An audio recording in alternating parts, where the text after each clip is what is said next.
तो दोस्तों, अप्रैल का महीना लगभग ख़त्म होने वाला है, मई का महीना आने वाला है और हमारे अगल बगल शादियां दे दनादन हो रही हैं।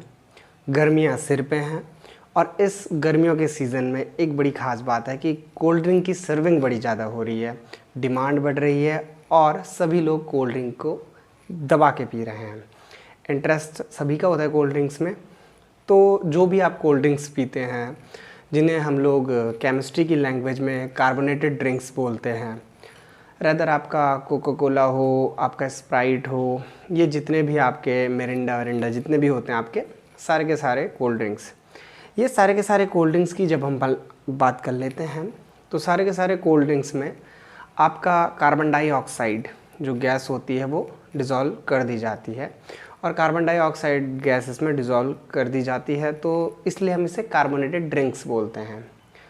अब बेसिकली एक बड़ा कॉमन सा क्वेश्चन है कि किस तरीके से कार्बन डाइऑक्साइड को हम उसमें डिज़ोल्व कर लेते हैं।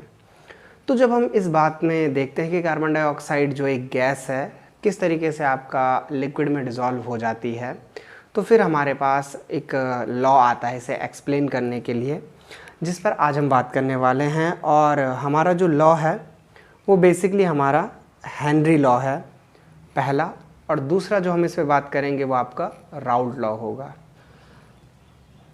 जब हम लोग हेनरी लॉ की बात कर लेते हैं तो हेनरी लॉ के अकॉर्डिंग अगर किसी भी लिक्विड में आपका कोई गैस डिज़ोल्व है, तो वो जो गैस डिज़ोल्व है किसी लिक्विड में, उस गैस का अगर अमाउंट हम लोग मोल फ्रैक्शन में निकाल लेते हैं फॉर xg फॉर गैस के लिए, तो इसके बीच डायरेक्ट रिलेशनशिप होता है आपका वेपर प्रेशर या जो आपकी गैसेस होती हैं उनकी वेपर्स जो बनती हैं उस लिक्विड फेस के ऊपर, उसका अमाउंट कितना है, जिसे वेपर प्रेशर हम लोग बेसिकली एक्सप्लेन करते हैं। सो बिहेवियरल जब हम हेनरी लॉ को न्यूमेरिकली लिखते हैं तो हम लिखते हैं partial vapour pressure of the gas is directly equal to आपका होता है KH, एक Henry constant, and Henry constant के साथ आप लिखते हैं mole fraction of that particular gas. ये आपका हेनरी लॉ का एक बेसिकली मैथमेटिकल एक्सप्लेनेशन है। हालांकि जब आप इसे देखेंगे तो आप इसे देखते हैं कि पार्शियल वेपर प्रेशर की नहीं, ये अमाउंट ऑफ सब्सटेंस की बात करता है कि the amount of substance dissolve in any solution, और बेसिकली गैस जो हमारा सब्सटेंस है is directly proportional to the partial vapor pressure of that gas, vapor pressure of that gas. Now Raoult law में इसी चीज़ को थोड़ा सा मॉडिफाई कर देता है। राउल्ट लॉ हमारा जो बात करता है वो वॉलेटाइल सब्सटेंस की बात करता है। वॉलेटाइल सब्सटेंस का एक सॉल्यूशन बना लिया। वॉलेटाइल किसे बोलते हैं? वो सारे के सारे सब्सटेंस जो आपका अपने आप नॉर्मल टेम्परेचर पे वेपर फेज में कन्वर्ट होते रहते हैं, उन्हें वॉलेटाइल बोलते हैं। तो राउल्ट लॉ के अकॉर्डिंग अगर हमारे पास एक सॉल्यूशन है जिसमें वॉलेटाइल सब्सटेंस A और वॉलेटाइल सब्सटेंस B हैं, तो इन A और B के ऊपर अगर मैं बोलूं कि टोटल वेपर प्रेशर जो क्रिएट किया जा रहा है वो P टोटल है हमारा, देन P टोटल जो आपका वेपर प्रेशर होगा, ये P total vapour pressure A और B के पार्शियल वेपर प्रेशर, जो इनका पार्शियल वेपर प्रेशर है PA प्लस PB के बराबर होगा, और ये होगा आपका P टोटल के बराबर। नाउ हेनरी लॉ के ही सिमिलर जो आपका राउल्ट लॉ कहता है, वो कहता है कि किसी भी पर्टिकुलर वॉलेटाइल सब्सटेंस के जो सब्सटेंस है आपका डिज़ोल्व हो रखा, उसका जो पार्शियल वेपर प्रेशर है PA वो डायरेक्टली डिपेंड करता है उसके मोल फ्रैक्शन पे, विच मीन्स जो आपका PA है वो डायरेक्टली डिपेंड करेगा मोल फ्रैक्शन ऑफ A पे। जब हम प्रोपोर्शनलिटी का साइन हटाते हैं then PA is equal to PA not और XA। PA नॉट हमने क्यों लिखा? PA नॉट इसका pure vapour pressure, pure liquid phase में अपना वेपर प्रेशर होता है। सो अब हम सेम B के लिए करते हैं, then PB should be equal to P not B और आपका XB। ये हमें नॉर्मली राउल्ट लॉ का एक्सप्लेनेशन देता है। नाउ अब राउल्ट लॉ में एक्चुअली यूज़ क्या होता है? हम जानते हैं और बेसिकली 11th क्लास में हम लोग पढ़ के आते हैं कि अगर बाइनरी सॉल्यूशन है, दो सब्सटेंस का सॉल्यूशन है, मोल फ्रैक्शन आप लोग काउंट कर रहे हो, तो 2 के मोल फ्रैक्शन में मोल फ्रैक्शन ऑफ ए, यहाँ भी 2 की ही बात हो रही है, plus mole fraction of B, ये हमेशा 1 यूनिट के बराबर होता है, कंप्लीट होता है। विच मीन्स अगर मैं एक्स ए लिखता हूँ तो मैं से 1 माइनस एक्स बी भी लिख सकता हूँ। Is that clear? नाउ चीज़ों पे थोड़ा आगे जाके देखते हैं कि जब हम बात करते हैं हमारे किसी न्यूमेरिकल क्वेश्चन पे, एनसीईआरटी के ही बेस पे चलते हैं।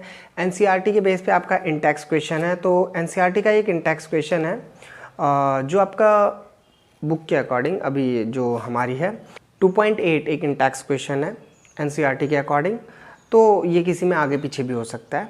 आपका क्वेश्चन कहता है कि vapour pressure of pure liquid A and B is 450 and 700 mm of Hg। That means अगर मैं पी ए नॉट की बात करता हूँ तो वो 450 दे रखा है आपका, एंड सेम टाइम पे पी नॉट बी आपका 700 दे रखा है। ओरिजिनली ये 2 चीज़ें हमें दे रखी हैं। आते हैं नेक्स्ट पॉइंट पे कि ये कहता है कि if the total vapour pressure, आपको बोलता है कि find out the composition of liquid in the mixture if the total vapour pressure जो आपका कितना है वो 600 mmHg है। तो हमें पता है P total is equal to 600 of mmHg, millimetre of mercury. Now अगर हम इन सारी चीज़ों की बात कर लें तो आपको पता है कि PA plus PB is equal to P total. Now PA and PB को काउंट कर लेते हैं, देन PA जो होगा वो PA नॉट XA और PB जो होगा वो PB नॉट XB के बराबर होगा। अब आपके पास वेरिएबल्स ज़्यादा हैं तो ना बेसिकली क्या कर लो, 2 वेरिएबल्स में हम लोग काउंट नहीं कर पाते। हम XA और XB का एक रिलेशन जो है हमने ऊपर देखा था अभी, वो आपका क्या था, XA जो है वो is equal to 1 minus XB है। तो XA is equal to 1 minus XB को हम इस इक्वेशन में अप्लाई कर लेते हैं।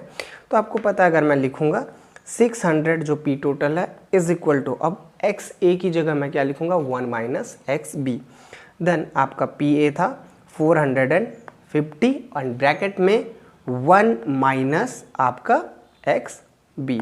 सेम टाइम क्योंकि प्लस होगा आपका ओवरऑल काउंट करना है, देन PB एंड PB आपको पता है क्या है हमारा, PB की क्वांटिटी, PB हमारा क्या दे रखा है इस पूरे इक्वेशन में, आपके क्वेश्चन में वो दे रखा है 700, देन 700 एंड XB, तो ये हो जाएगा XB, 700 XB। आप इसे कैलकुलेट करेंगे, then 600 and here is your 450 minus 450 XB plus 700 XB।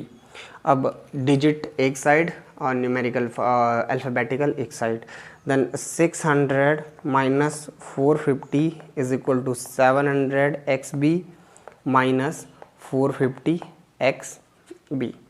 थोड़ा आगे चलते हैं, कैलकुलेट कर लेते हैं, देन 150 इज इक्वल टू आपका 250 XB।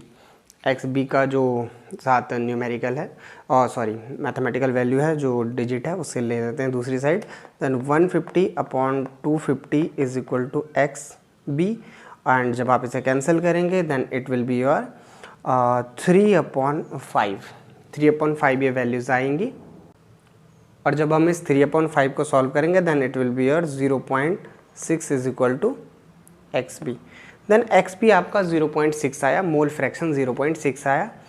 तो अगर हम इस वैल्यू को अपना जो हमने सबसे पहले एक इक्वेशन ली थी जो यहाँ पे हमारी, that XA is equal to 1 minus XB, आपके पास XB ऑलरेडी आ चुका है, और XB जो हमारा दिख रहा है XB के अकॉर्डिंग हम यहाँ पे ले लेते हैं XA is equal to 1 minus 0.6, और इसकी वैल्यू क्या आ जाएगी आपकी 0.4। तो XA और XB का कंपोजिशन आपको मिल चुका है, इनका मोल फ्रैक्शन आपको मिल चुका है। तो बेसिकली आपका क्वेश्चन यही पूछ रहा था। ये राउड लॉ और हेनरी लॉ दोनों एक दूसरे से कोरिलेट है, इसलिए कई बार पूछा जाता है कि round law is a special case of Henry law.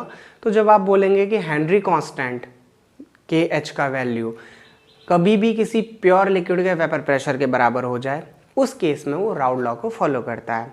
Otherwise Henry law आपका सुपीरियर है और राउल लॉ उसका एक स्पेशल केस है खाली। Got it? सो अभी तो खाली ये इंट्रोडक्शन टाइप था, बिकॉज हम इसके बाद बात कर लेंगे हमारी 4 क्वालिटेटिव प्रॉपर्टीज़ पे।